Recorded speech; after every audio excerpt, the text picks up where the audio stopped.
9वीं शताब्दी में इंग्लैंड दुनिया भर के व्यापार में शामिल हो जाता है। वे दूसरी उपनिवेशों से रेशम और मसाले लेकर आते हैं, लेकिन दुर्भाग्य से वे गलती से ज़ॉम्बी वायरस भी साथ ले आते हैं और जल्द ही ये राक्षस पूरे देश में फैल जाते हैं। लाखों लोग मर जाते हैं और फिर ज़ॉम्बी बनकर दोबारा जीवित हो उठते हैं, जिनमें इंसानी दिमाग खाने की भयानक भूख होती है। जीवित और स्वस्थ नागरिक अपनी रक्षा के लिए चीन और जापान की घातक युद्ध कलाएं सीखना शुरू कर देते हैं। आखिरकार सरकार ग्रैंड बैरियर बनाती है, जो लंदन को चारों ओर से घेरने वाली 100 फीट ऊंची दीवार होती है। फिर वे रॉयल नहर बनाते हैं जो बहुत गहरी खाई होती है और शहर तथा उसकी दीवारों दोनों को घेरती है। दीवार और खाई के बीच की जमीन को इन बिटवीन कहा जाता है। कैंट की दूसरी लड़ाई में नहर पर बने पुलों में से एक टूट जाता है और ज़ॉम्बी इन बिटवीन के सभी गाँव वालों को मार डालते हैं, जिससे राजा पागल हो जाता है। लड़ाई खत्म होने के बाद वह एक को छोड़कर बाकी सभी पुलों को नष्ट करने का आदेश देता है। जल्द ही सभी अमीर लोग और रईस लंदन छोड़कर अपने सुरक्षित किलेनुमा घरों में रहने लगते हैं। एक दिन कर्नल डार्सी हर्टफोर्डशायर काउंटी की एक जागीर पर पहुंचता है, क्योंकि उसने किसी संक्रमित व्यक्ति के बारे में सुना होता है। प्रवेश द्वार पर एक पहरेदार उसकी पहचान की जांच करता है और उसे एक सुरंग से नीचे ले जाता है, जहां एक पादरी उसके शरीर की जांच करता है ताकि यह सुनिश्चित हो सके कि उसे किसी ज़ॉम्बी ने काटा नहीं है। इसके बाद ही उसे घर के अंदर जाने दिया जाता है, जहां मिसेज फेदरस्टोन अपने दोस्तों के साथ ताश खेल रही होती हैं। वह कसम खाकर कहती हैं कि यहाँ कोई संक्रमित नहीं है और कई वर्षों से किसी ज़ॉम्बी ने उनकी जागीर में प्रवेश नहीं किया है। यह दिखावा करते हुए कि वह भी खेलना चाहता है, डार्सी एक मेज पर बैठ जाता है और कैरियन मक्खियों की एक शीशी निकालता है। वह उन्हें कमरे में छोड़ देता है और समझाता है कि ये सड़ी हुई लाश की पहचान कर सकती हैं। मक केवल एक पल तक कमरे में उड़ती हैं और फिर एक आदमी पर जाकर बैठ जाती हैं,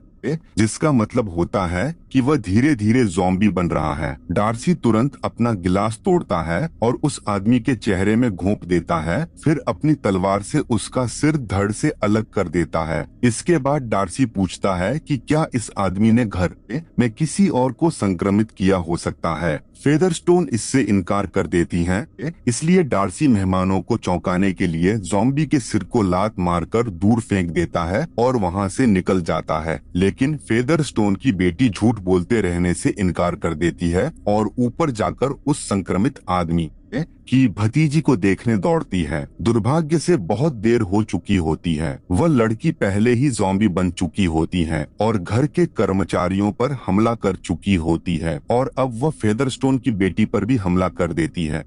इसी बीच मिस्टर बेनेट अपनी 5 बेटियों को हर प्रकार के हथियार और युद्ध कला का प्रशिक्षण दे रहे होते हैं ताकि वे ज़ॉम्बियों से अपनी रक्षा कर सकें। लेकिन उनकी पत्नी मिसेज बेनेट इससे खुश नहीं होती और चाहती हैं कि उनकी बेटियां शादी पर ध्यान दें। जब मिसेज बेनेट आने वाले एक समारोह के बारे में सुनती हैं, नृत्य समारोह की खबर सुनकर वह अपने पति को मना लेती हैं कि लड़कियों को थोड़े आराम के लिए वहां जाने दिया जाए। सभी बहनें इस बात से बहुत उत्साहित हो जाती हैं, सिवाय एलिजाबेथ के, जिसे सामाजिक समारोह बिल्कुल पसंद नहीं होते। वे सभी अपनी सबसे सुंदर पोशाकें पहनती हैं, लेकिन उनमें हथियार छिपाना भी नहीं भूलती। बाद में समारोह में बिंगले डार्सी से बातें कर रहा होता है, लेकिन जैसे ही वह जेन को देखता है वह ठहर जाता है और तुरंत उससे प्रेम करने लगता है। वह जेन को नृत्य के लिए पूछता है और दोनों साथ में बहुत आनंद लेते हैं। इसके बाद बिंगले डार्सी से भी नृत्य करने की जिद करता है और कहता है कि वह एलिजाबेथ को पूछे, लेकिन डार्सी कहता है कि वह ठीक ठाक तो है, पर इतनी सुंदर नहीं कि उसे आकर्षित कर सके। एलिजाबेथ यह सुन लेती है और वहां से चली जाती है, लेकिन गलती से एक बोतल गिरा देती है और सबके सामने शर्मिंदा हो जाती है।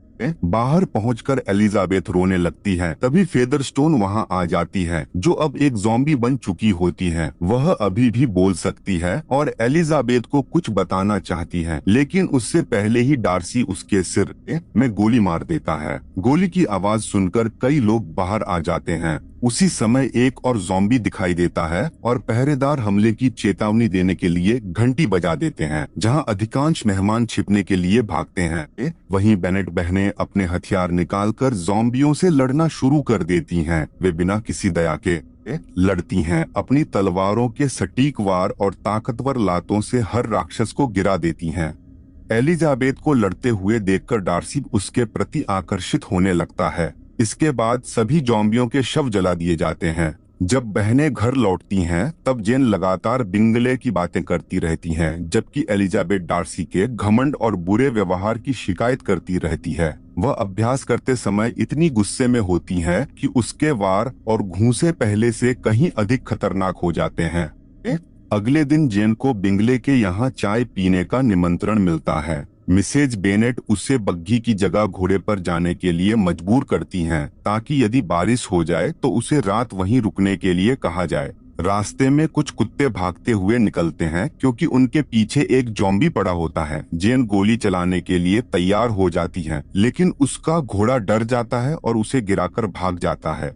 फिर जेन गोली चलाने की कोशिश करती है, लेकिन उसकी बंदूक उल्टी चल जाती है और उसका हाथ घायल हो जाता है। जब ज़ॉम्बी आखिरकार उस पर हमला करता है, तब जेन अपना चाकू निकालती है और आमने सामने की लड़ाई शुरू कर देती है। वह तेजी से ज़ॉम्बी के हाथ काट देती है और उसके पैरों पर वार करती है। जैसे ही वह गिरता है, जेन उसकी छाती पर लात मारती है और उसके सिर को कुचलकर उसे मार डालती है। जैसे ही बारिश शुरू होती है, जेन देखती है कि एक ज़ॉम्बी माँ अपनी बाहों में संक्रमित बच्चे को लेकर उसकी ओर बढ़ रही है। अगले दिन एलिजाबेथ बिंगले के घर पहुंचती है। पता चलता है कि जेन को तेज बुखार और सर्दी थी, इसलिए उसने रात वहीं बिताई थी और एलिजाबेथ उससे मिलने आई है। लेकिन डार्सी इस बात को लेकर चिंतित होता है कि कहीं जेन संक्रमित तो नहीं हो गई। इसलिए जब एक वैद्य उसकी जांच कर रहा होता है, तब वह कैरियन मक्खियां छोड़ देता है। छोटी मक्खियां जेन पर कोई प्रतिक्रिया नहीं देती और एलिजाबेथ आसानी से उन सभी को पकड़ लेती है। वह उन्हें अपनी मुट्ठी में कुचल देती है और व्यंग्य भरी टिप्पणी करते हुए वापस डार्सी को दे देती है। इसके बाद जेन बिंगले और उसके मेहमानों के साथ बैठती है, लेकिन जब वे उसे ताश खेलने के लिए बुलाते हैं तो वह मना कर देती है और कहती है कि उसे पढ़ना अधिक पसंद है। फिर इस बात पर बहस शुरू हो जाती है कि सच्ची स्त्री किसे कहा जाए, और डार्सी समझ नहीं पाता कि वह इससे प्रभावित है या उसे यह सब नापसंद है। उस रात एलिजाबेथ चुपके से बाहर डार्सी को अभ्यास करते हुए देखती है। अगले दिन बेनेट परिवार की बाकी बहनें और उनकी माँ जेन और एलिजाबेथ को लेने आ जाती हैं। बिंगले चाहता है कि वे कुछ और दिन रुकें, लेकिन डार्सी उसे संक्रमण के खतरे की याद दिलाता है। फिर उसकी एलिजाबेथ से एक और बहस हो जाती है, जिसमें वह यह भी बता देता है कि उसे पता है कि पिछली रात एलिजाबेथ उसे देख रही थी। सबको खुश रखने के लिए मिसेज बेनेट बिंगले को एक भव्य नृत्य समारोह आयोजित करने के लिए मना लेती हैं, ताकि लोगों का मनोबल बढ़ सके। घर लौटते समय वे देखते हैं कि स्थानीय अनाथालय नष्ट हो चुका है और अब वहाँ के अनाथ बच्चे ज़ॉम्बी बनकर जंगलों में भटक रहे हैं। कुछ समय बाद मिस्टर बेनेट अपने परिवार की मुलाकात अपने रिश्तेदार कॉलिंस से करवाते हैं, जिसे मिस्टर बेनेट की मृत्यु के बाद यह जागीर मिलने वाली होती है, क्योंकि स्त्रियां उत्तराधिकारी नहीं बन सकती। दोपहर के भोजन के दौरान कॉलिंस उन्हें बताते हैं कि उनकी संरक्षिका लेडी कैथरीन है, जो एक अद्भुत तलवारबाज हैं और जिन्होंने ज़ॉम्बी युद्ध के दौरान महान कार्य किए थे। वह जेन में भी रुचि दिखाता है, लेकिन मिसेज बेनेट तुरंत उसे मना कर देती हैं और कहती हैं कि जेन पहले ही बिंगले के लिए तय है, इसलिए वह एलिजाबेथ का प्रस्ताव रखती हैं। दोपहर में कॉलिंस और बहनें अपनी मौसी से मिलने निकलते हैं, लेकिन रास्ते में वे एक टूटी हुई बग्घी देखकर रुक जाते हैं, जहां एक स्त्री मदद के लिए चिल्ला रही होती है। बहनें तुरंत अपने हथियार निकाल लेती हैं और जैसे ही वह स्त्री बाहर आती हैं, वे उस पर गोलियां चला देती हैं, क्योंकि वह एक ज़ॉम्बी होती है। जेन उसे पहाड़ी से नीचे लात मारकर खत्म कर देती हैं। यात्रा आगे बढ़ती है तो एलिजाबेथ को सारे हथियार उठाने में कठिनाई होने लगती है, लेकिन उसकी मदद करने के बजाय कॉलिंस फिर से सारे हथियार उसी की बाहों में रख देता है। जब वे नगर पहुंचते हैं, तब वे उन नए सैनिकों को देखते हैं जो इस क्षेत्र की रक्षा करने वाले होते हैं। एलिजाबेथ की मुलाकात लेफ्टिनेंट विकहम से होती है और दोनों तुरंत एक दूसरे से घुल मिल जाते हैं। पास ही डार्सी घोड़े पर सवार होता है और उन्हें साथ देखकर ईर्ष्या करने लगता है, इसलिए बिना कुछ कहे वहां से चला जाता है। विकहम एलिजाबेथ को बताता है कि उसके और डार्सी के के संबंध अच्छे नहीं हैं क्योंकि धन से जुड़े कुछ पारिवारिक विवाद रहे हैं। उस रात सभी लोग नृत्य समारोह में शामिल होते हैं और जेन बिंगले के साथ समय बिताती है। एलिजाबेथ विक्रम से बात करने की कोशिश करती है, लेकिन कॉलिंस उसे नृत्य करने के लिए खींच लेता है और अत्यधिक उत्साह तथा ऊर्जा दिखाने लगता है। इसके बाद डार्सी भी उसके साथ नृत्य करने के लिए पूछता है, लेकिन कॉलिंस उस पल को असहज बना देता है और कॉलिंस की वजह से दोनों वहां से दूर चले जाते हैं। बाहर निकलते समय डार्सी मिसेस बेनेट को जेन के भविष्य के बारे में बिंगले के साथ बातें करते हुए सुन लेता है, जहां वह बार बार उसके धन का जिक्र कर रही होती हैं। इसी बीच एलिजाबेथ की मुलाकात बिंगले से होती है और तभी उन्हें कोई आवाज सुनाई देती है। जब वे पीछे मुड़कर देखते हैं तो एक सेवक पर एक ज़ॉम्बी हमला कर रहा होता है। दोनों कुल्हाड़ियां उठाते हैं और उसका पीछा करते हुए नीचे तहखाने में पहुंचते हैं, लेकिन ज़ॉम्बी बिंगले को पकड़ लेता है और वह गिर पड़ता है। एलिजाबेथ तुरंत फिसलते हुए नीचे पहुंचती है और ज़ॉम्बी को गिरा देती है। फिर अपने मित्र की हालत देखने लगती है, लेकिन जैसे ही वह ऊपर देखती है उसे पता चलता है कि वहां बहुत सारे ज़ॉम्बी अनाथ बच्चे छिपे हुए हैं। वह उनसे पूछती है कि वे अंदर कैसे घुसे। तब एक बच्चा कहता है कि उनके नए मित्र ने उन्हें अंदर आने का रास्ता दिखाया। उसी समय डार्सी वहां पहुंचता है और ज़ॉम्बियों से लड़ना शुरू कर देता है। वह अपनी तलवार के तेज वारों और रसोई के चाकू की मदद से बहुत जल्दी सभी ज़ॉम्बियों को खत्म कर देता है। एक ज़ॉम्बी को तो वह धक्का देकर जलते हुए चूल्हे में फेंक देता है।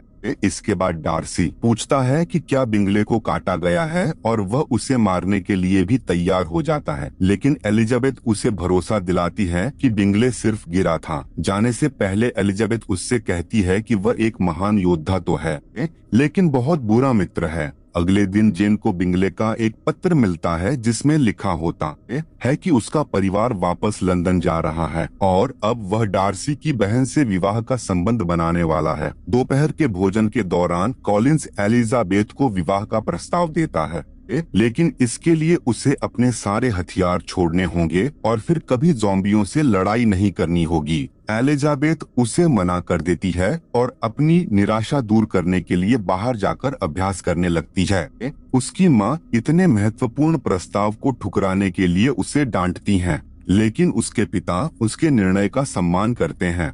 एलिजाबेथ अपने पिता को धन्यवाद देने के लिए गले लगाती है, लेकिन उसकी माँ लगातार शिकायत करती रहती है, इसलिए वह शांति पाने के लिए जंगल की